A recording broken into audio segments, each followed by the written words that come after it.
North Omaha History Podcast made possible by our patrons Jay Hanna, Wanda Lewis, Ian Schneider, Lori Schwartz, Christine Gerber, Jody Lavallo, Jim Collison, Abby Hightoff, and the Great Plains Black History Museum, open Thursday through Saturday from 1 to 5 at 24th and Grant. Please go to patreon.com/Omaha and become a patron for as little as $1 a month. We'll give you a free gift. Welcome to the North Omaha History Podcast with noted author and historian Adam Fletcher Sassy. Each week, Adam takes you on a guided tour through Omaha's dynamic past. The history of Florence begins with the tangled clopping of horse hooves and rattling of the sideboards on beat-up wagons. The story of the town begins with people leaving, people coming back, a town booming and then shrinking and then being annexed into Omaha, and then everything kind of calmed down. But it's a story that's still being written every day, and lately things are on the up and up, right, Adam? Steve, imagine one neighborhood where you can walk around at least 40 different places that all have historic meaning, all have historic purpose, and all go back further than anywhere else in Omaha. Not all of them, but most of them. It's a spectacular neighborhood, Florence is. It's called the historic heart of Omaha, and we're going to unpeel why right now. But let me begin with a long list. Hold your breath. Florence Mill, Florence Depot, Zesto's, Bank of Florence, Mormon Bridge Toll House, the Florence Masonic Temple, the Florence Building, the Price Building, St. Philip Neri, Florence Home, the Florence School, the Florence Firehouse, the Kirill House, the Mormon Trail Visitors Center, the Notre Dame Academy. Steve, it keeps going on and on, 2 times as long as that. Of all of these different locations in one neighborhood, packed.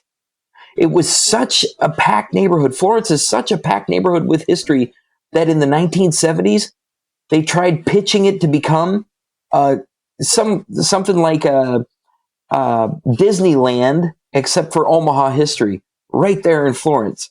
Starting way back in 1846, we can find evidence of the Mormons having been in Florence all the way back more than 200 years, 150 years. Going way back there, we found evidence of that right there in the Florence Mill. There's actually rough hewn wood still in the mill today that was put there by the crew hired by Brigham Young in 1846. That's amazing to me. That mill has been moved, it's been painted, it's been reconfigured, but it's still there, that original wood from more than 150 years ago. That blows my mind. On top of that, we had the Mormon cemetery, where the Saints lost a whole bunch of their members on the way west from Illinois to Utah. I can't tell you too much of that story, but what I can tell you is that the Mormon cemetery still stands and still has some evidence of burials from way back then. You know, when we start to look into the history of Florence, though, there are all kinds of misconceptions. There are all kinds of weird stories and half-tellings. In the 1920s, it became really fashionable among Omaha historians to jostle around the story of Florence and really kind of make it their own. But I've begun to unpeel all of that and really get to the core of the story. And what it comes down to is this. In 1846, those Mormon settlers, they landed and they went west of Florence over to this area called Cutler's Park, over by Young Street and Mormon Bridge Road today. There's a monument to Cutler's Park. Basically, it was the first town that the Mormon homesteaders built. They built it in June of 1846. It turns out they weren't allowed to build there by the tribes and the Indian agent for the area. So they went ahead and moved back to the shores of the Missouri River where they were allowed to build. And they built up this town that they called Winter Quarters. Winter Quarters was not a fancy place, but it was kind of big. There were more than 2,000 people who were there for the winters of 1846 and 47. And those 2,000 people did not only live in tents. They lived in shacks. They lived in houses. They lived in tents. They lived in soddies. They lived in all kinds of different places. But they lived on blocks, Steve. Regular town blocks. They had a town square. They had a school. They had a fire department. They even had a city council for winter quarters. And it was right there on the current map of Florence that we can draw the same map of winter quarters from 1846. That's because in 1852, a man named James C. Mitchell came and took the land. He homesteaded the property and began to call it a town before the Nebraska Territory was ever open for settlement. And when he did that, he took all the existent buildings and he started selling them, and he started occupying them, and he started taking them apart and moving them. But that's where the Florence Mill came in, because it was still standing when James C. Mitchell bought the land. Mitchell bought for himself a cabin, and he might have built it himself. We don't really know for sure, but it's northwest of the Florence Town Square, which is today called Florence Park. And that house stood all the way into the 1950s. Right there, James C. Mitchell House. I have a story about it on NorthOmahaHistory.com. Basically, the Mitchell House was built to look like a boat. James Mitchell himself was a ship captain at one point, and he loved the whole picture. So he put portal windows and had a submerged section of the house underground, and he had a deck that wrapped around it that made him feel like he was looking out over the rolling ocean, except it was the plains of Florence. Few trees, lots of grass. Anyhow, Mitchell's house looked over his town that was growing up. He named it after his niece, Florence, who lived with him and his wife. And basically, it took off. It didn't go really fast, but it went fast enough. For the first couple of years, he sold stuff to the Mormons who were heading west out to Salt Lake, the settlers who were going west, and he sold a lot to them. He also sold a lot of stuff, including wagons and horses and supplies for home building and for farming and all kinds of materials to settlers around the local area up in the Ponca Hills and west all the way out to Lexington and different by the 100th meridian. But Mitchell also sold to settlers who were going further west all the way out to Salt Lake, and his name went all the way that way as well. So he developed this reputation for people to be able to stop in Florence and get their materials once they crossed the Missouri River on the ferry that he ran across the river right there. Well, Mitchell instantaneously thought of building a bridge, but it would take another 100 years before that happened. In the meantime, in 1858, a group of legislators right there in the Nebraska Territory, they decided that they wanted to move the territorial capital out of Omaha. So they colluded.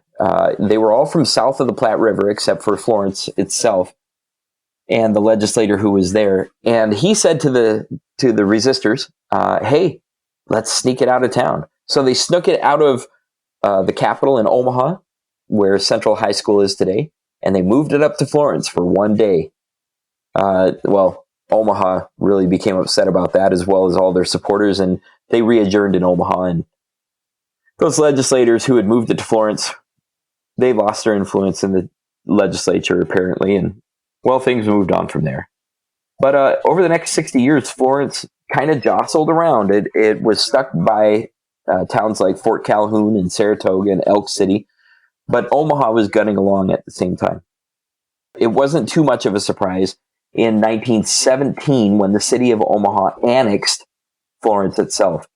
Now, if you look at a map today, Steve, it's pretty interesting stuff, because you can see the streets of the township of the Florence town were lined up perpendicular to the river. So they ran side by side with the river. But Omaha's streets were oriented north and south.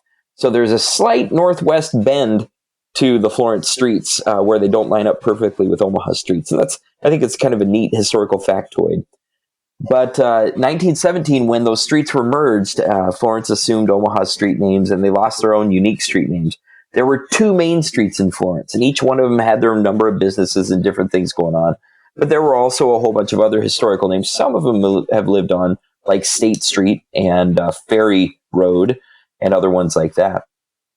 And there's a lot of evidence of the Florence that used to be. Along the way, there were no fewer than 4 different schools that were built in Florence.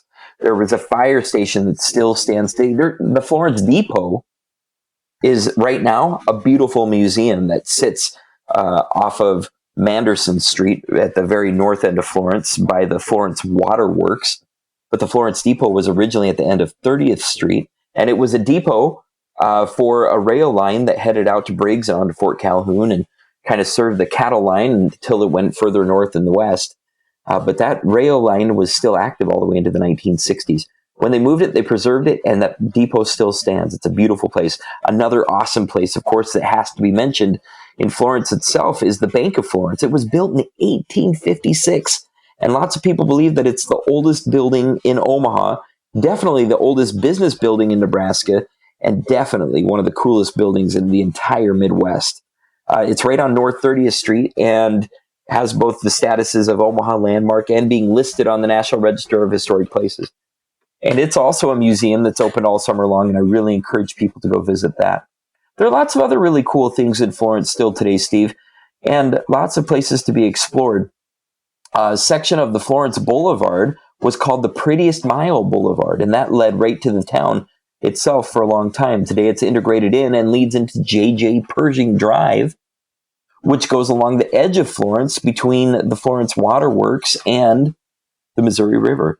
And that drive itself is a historical monument itself to J.J. Pershing and his influence in the city. Also right there is a beautiful trail system that goes right along the Missouri River, leading all the way from downtown to Dodge Park.